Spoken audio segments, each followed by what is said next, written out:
안녕하십니까, 황희만입니다. 작금의 우리나라 상황은 대내적으로 큰 변화의 물결이 일고 있습니다. 대외적으로는 물론 북한 문제일 것입니다.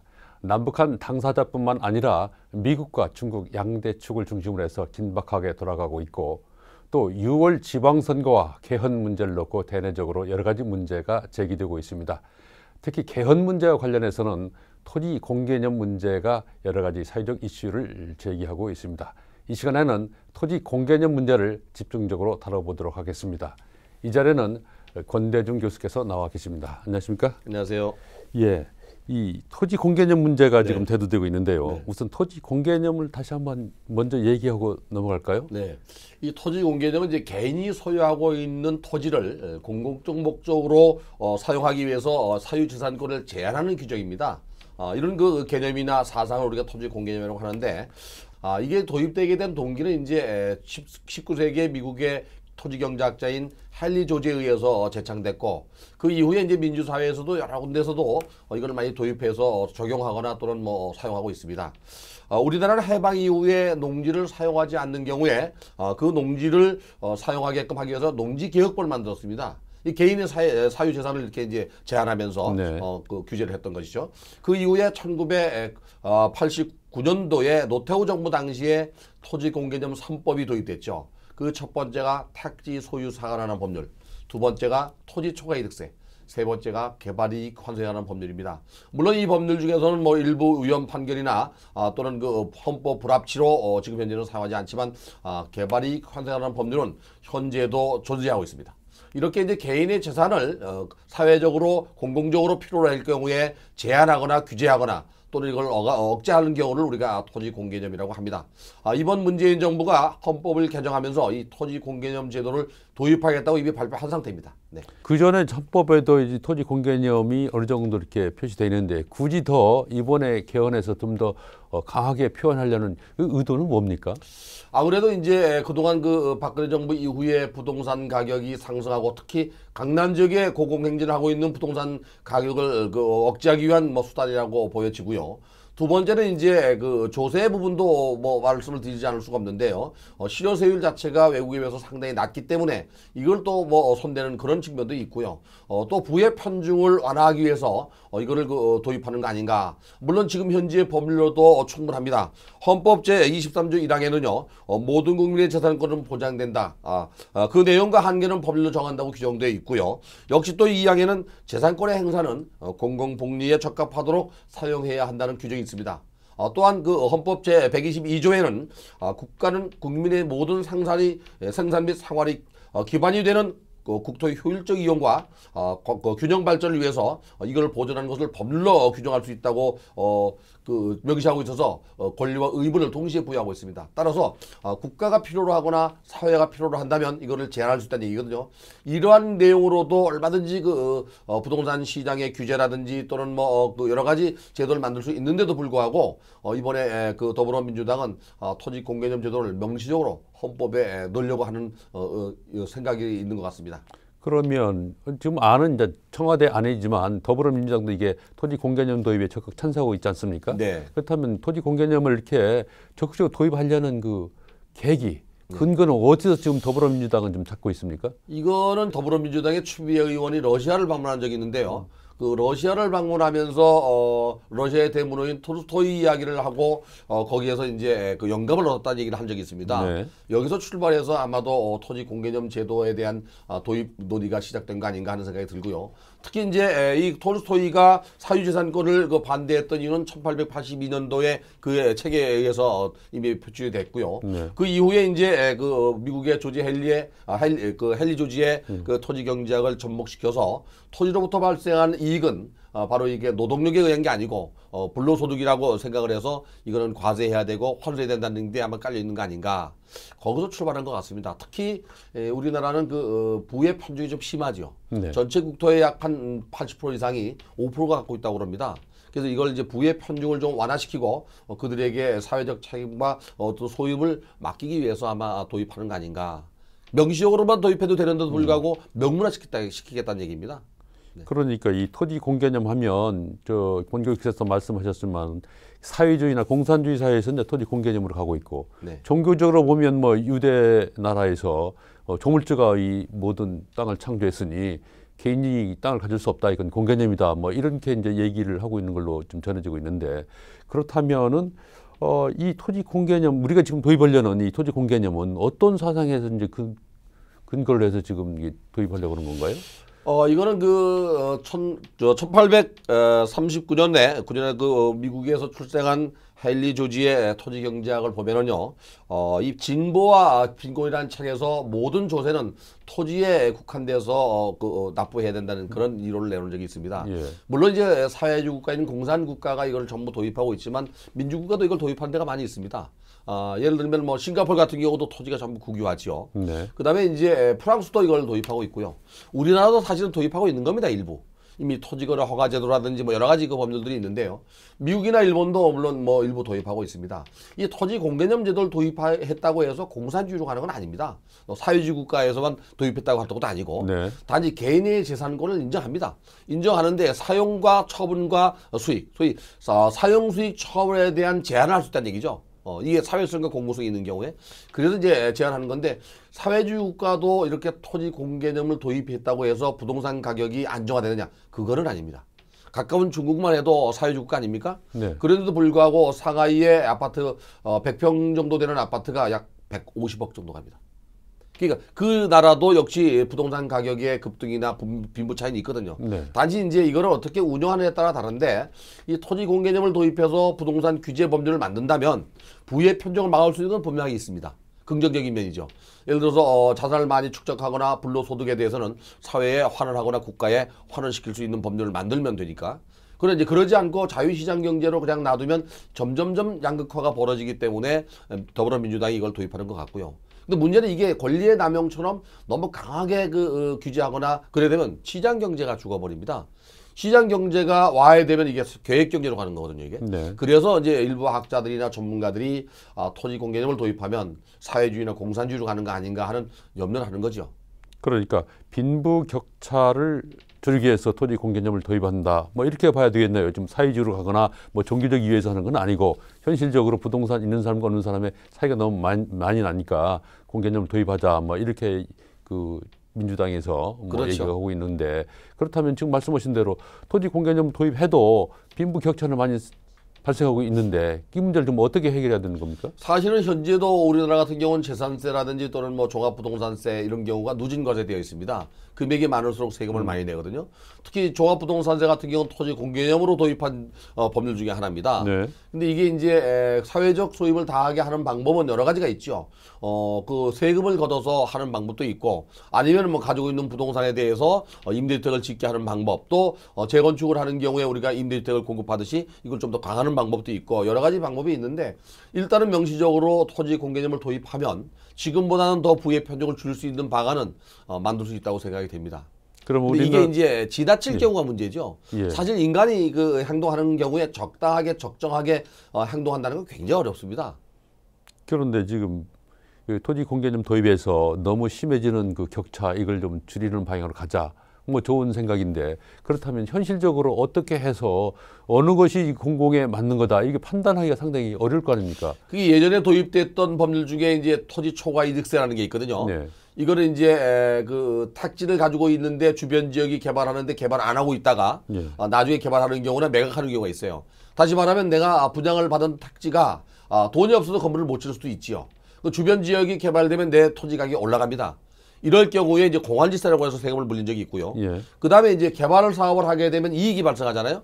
개발 사업하는 이익을 발생하는 것에 대한 일정 부분을 세금으로 내는 방법. 이 개발이 환수하는 법률에 의해서 아직도 조속한 법률 중에 하나가 바로 시청자분들께서 잘 아시는 재건축 초과이익 환수제입니다. 이 재건축 초과이익 환수제는 내 집을 내가 짓는데 왜 세금을 더 내느냐라고 말씀할 수 있지만 그 집을 지음으로써 사회적 비용이 들어가거든요. 도로를 넓힌다든지 도시 기반 시설을 만든다든지 환경과 그 어떤 그 오폐수가 나온다든지 이거는 혼자의 문제가 아니고 네. 국가와 사회의 문제이기 때문에 기여해라. 이런 차원에서 이제 개발 이익을 일정 부분 내는데 어느 정도 내느냐 하면요. 만약에 그 이 개발 이익이 3천만 원이 넘으면 무조건 내지만 1억 천 이상이 되면은 개발 이익의 50%까지 물릴 수 있어요. 누진 과세니까. 이렇게 해서 그 걷어들이는 돈을 가지고 다시 도시 기반 시설을 확충하거나 이런 데 사회적 비용으로 쓰는 거죠. 이와 마찬가지로 부의 편중이 일어나는 경우 또 개발 이익이 발생하거나 또는 토지로부터 발생하는 그 불로소득의 이익에 대해서는 상당 부분 국가가 환수 조치를 할 수가 있는 거죠. 그리고 토지 공개념에 대해서 큰 원론적인 문제에 대해서는 다들 공감할 수 있겠지만 현실적으로 이렇게 적용할 때 어떤 사람은 이건 말이 안 된다. 어떤 사람은 뭐 그렇다. 이렇게 여러 가지 얘기가 나오지 지금 현재 않겠습니까? 강남 지역 같은 경우에 그 개발이 환수하는 법률 중에서 토지 초과 재건축 초과이익 환수제 때문에 헌법소를 낸 상태거든요. 네. 지금 법률이라면 아마 위헌 판결을 일부 받을 수도 있습니다만은 토지 공개념이 도입된다면 합헌으로 갈 수가 있습니다. 예를 들면 예전에 도입되었던 그 택지 소유 상한하는 법률은 위헌 판결을 받았습니다. 택지 소유 상한하는 법률은 개인적으로 택지가 660제곱미터 이상, 200평 이상 되는 경우와 일정 면적의 건물이 있는 경우는 주변 지역과 어우러지지 않고 위화감을 주거나 혐오감을 주기 때문에 또는 부의 편중 때문에 중과세였습니다. 이것이 위헌을 받은 거죠. 네. 사유재산제도를 인정하는데 불구하고. 예.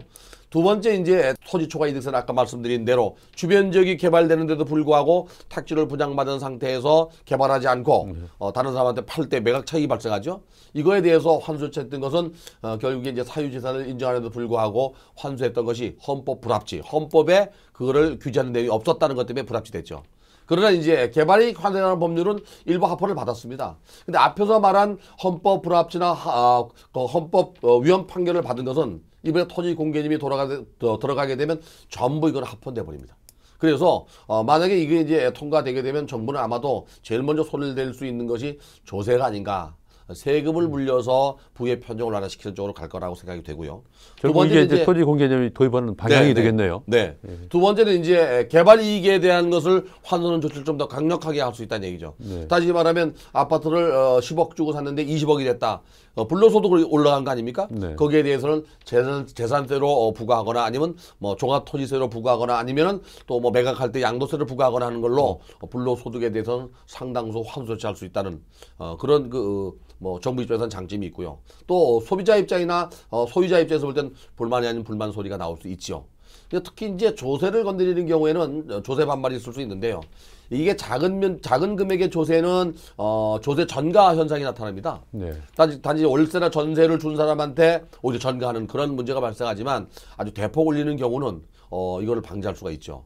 물론 이제 대폭 올릴 수 있다고 하는 것은 개발 이익에 대해서 지금처럼 50%를 물린다든지 또는 뭐 불로소득에 해당되는 토지 가격 상승에 대해서는 뭐 50% 이상 물린다든지 할 때는 방법이 없죠. 그건 전가할 수가 없죠. 이럴 경우에 문제점이 뭐냐면요. 우리나라는 가지고 있는 주택이 2배로 올라서 세금을 내야 되는데 현금이 없잖아요. 네. 그러면 이 세금을 낼 수 없게 되면 집을 팔아야 되는 문제가 나옵니다. 예, 너도 나도 세금을 내기 위해서 집을 팔게 되면 가격은 떨어지겠죠. 물론 이게 뭐 사회적으로 수많은 주택들이 나오게끔 하진 않겠지만 어쨌든 간에 이제 그렇게 할 수가 있다는 문제가 있고요. 두 번째는 그래도 그 경쟁적으로 매물을 내놔서 가격이 하락하면 이 그 물납제도가 또 있습니다. 물납제도.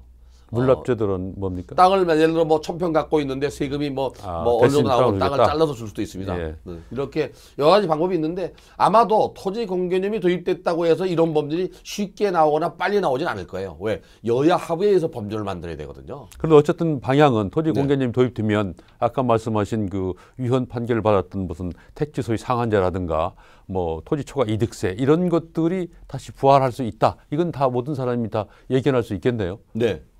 어쨌든 간에 그 만약에 그 경제력이 없어서 이런 부동산을 갖고 있는 분들이 여기에서 수익에 의존하는데 일반 근로소득세에 비해서 너무 과중하게 이익을 세금으로 뺏어가는 거 아니냐 뭐 이런 불만이 나올 수 있지 그래서 않습니까? 이제 토지 공개념 도입 자체가 뭐 공산화되는 거 아니냐 네. 또 자유시장에서 시장 경제를 택한 나라에서 이익을 다 뺏어가는 거 아니냐는 얘기가 나오는 겁니다. 사실 이제 부동산으로 버는 그 불로소득은 일반 근로소득하고 또 개념이 달라요.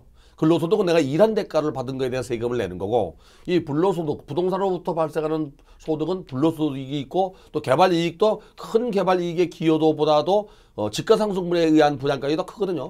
그래서 이거는 뭐 집가 안정을 위하거나 부동산 시장 안정을 위해서는 바람직할 수 있는데, 문제는 이제 지금 법률로도 충분히 그거를 투기 억제를 하거나 또는 부의 편중을 막을 수 있는데도 불구하고 헌법 조항에 명시한다는 게 이제 문제입니다. 명시하게 되면 그 명시되었다는 그 근거로 여러 가지의 그 규제 법률을 만들 수 있다는 거거든요.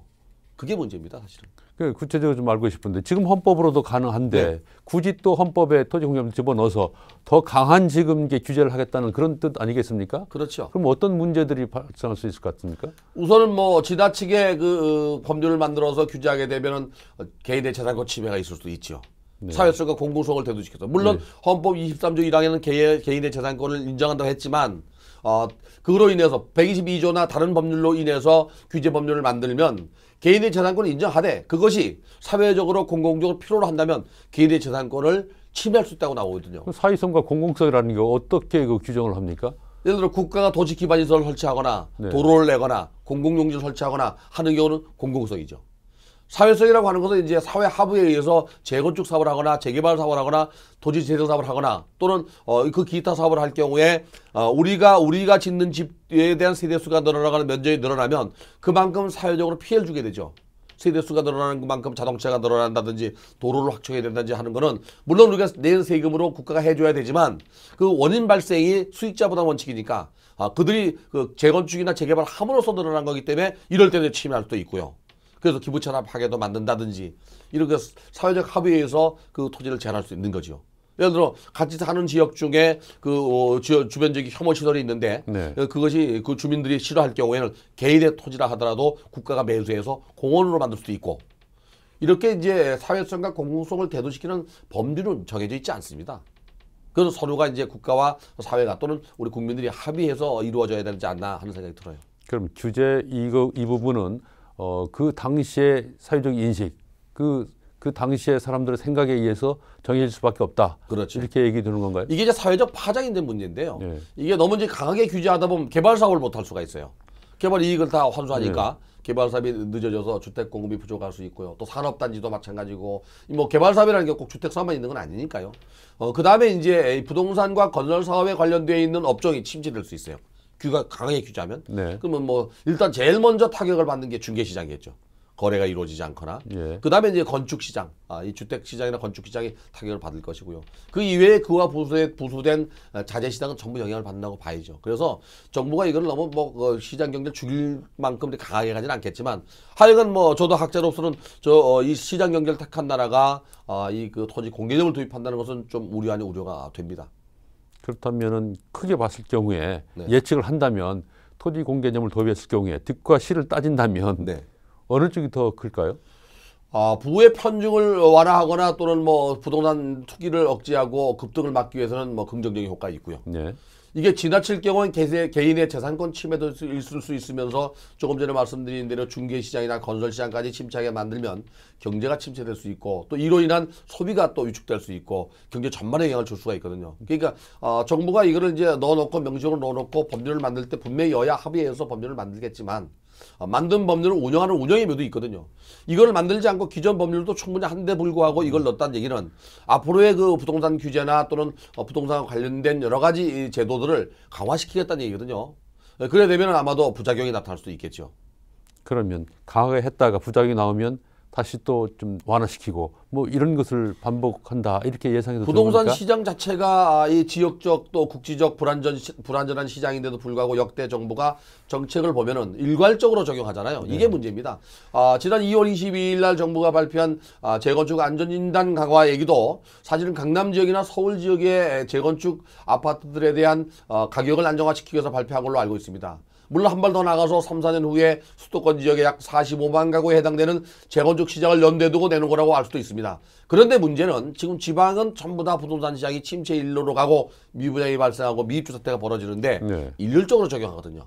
지방도 이 재건축 초과이익 환수제도 물론 적용하지만은 안전진단 강화도 똑같이 적용됩니다. 그래서 앞으로 만약에 정부가 토지 공개념 제도가 여야 합의해서 뺄지 아니면 들어갈지 국민적 투표로 붙여져서 통과될지 모르지만 시행한다면 부동산은 개별성이 강합니다. 지역성이 강하고 그래서 지역마다 시장이 다르고 국지적 시장이 불완전한 시장을 만들기 때문에 이 적용 자체도 각각 지역마다 그 면밀한 시장 검토를 통해서 적용하는 게 맞지 않겠나 하는 생각이 듭니다. 자, 지금 이 헌법 개정안이 이제 청와대 발의로 대통령 발의로 돼 있지 않습니까? 네. 처리는 이제 국회에서 해야 되는데 국회에서 논의되는 과정에 이게 좀 변화가 있지 않겠느냐 뭐 이런 생각들도 하는데 어떻게 처리될 것 같습니까? 지금 여당이 발의한 상태에서 지금 야당은 뭐 한국당만 반대하고 있는데 네. 여야 합의에서 통과되기는 거의 매우 어렵고요. 네. 이게 국민투표에 붙여진다 그러면은 이 토지 공개념보다는 대통령 4년 연임제에 시청자분들이나 국민들이 그 인식을 갖고 있기 때문에 경제 민주화나 토지 공개념은 묻어서 통과되지 않겠나. 네. 그래 되면 염려가 없잖아 됩니다. 권력 구조 문제가 해결되면 네. 이거 뭐 자연스럽게 함께 네. 타결이 된다 네. 이런 말씀이죠. 네, 그래 되면 이제 부동산 시장은 중장기적으로 여러 가지 어려움에 처할 수가 있고요. 제가 바라는 것은 이제 통과되더라도 정부가 이걸 좀 잘 운영의 묘를 살려서 토지 공개념이 도입됐다는 거 이전에 지금 법률로도 충분히 규제할 수 있기 때문에 지역별로 안배해서 시장을 안정화시키고 부의 편중을 꾀할 수 있는 쪽으로 좀 연구를 했으면 좋겠습니다. 네, 토지 공개념 문제, 원칙적인 문제에 대해서는 뭐 이렇게 이의를 달 사람이 없을 것 같습니다. 다만 이 운영을 지금 권대중 교수께서 말씀하신 대로 합리적으로 어떻게 탄력적으로 잘 해나가느냐 이것이 관건일 것 같습니다. 오늘 토론 여기서 마치도록 하겠습니다. 감사합니다. 감사합니다.